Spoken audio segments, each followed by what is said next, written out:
Drugs प्रकरणानंतर पुणे महापालिका action मोडवर अनधिकृत पब आणि बारवर पालिकेचा हातळा, L3 पबवर ही कारवाई।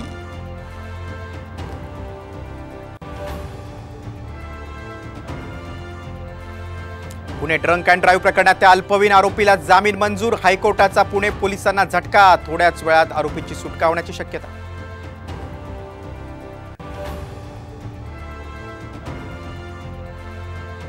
सरकारनं फसवणूक केल्यास पुन्हा मुंबईत येईन, जरांगेंचा इशारा। तर भुजबळांकडून दंगली घडवण्याचा प्रयत्न होईल, त्यांचं स्वप्न पूर्ण होऊ देऊ नका, जरांगेंचं आवाहन।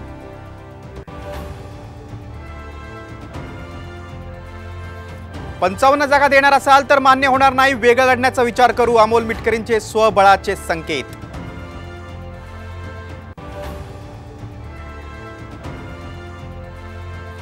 पीक कर्जासाठी शेतकऱ्यांकडे सिबिल मागितल्यास FIR दाखल होणार, उपमुख्यमंत्री फडणवीसांची बँकांना तंबी।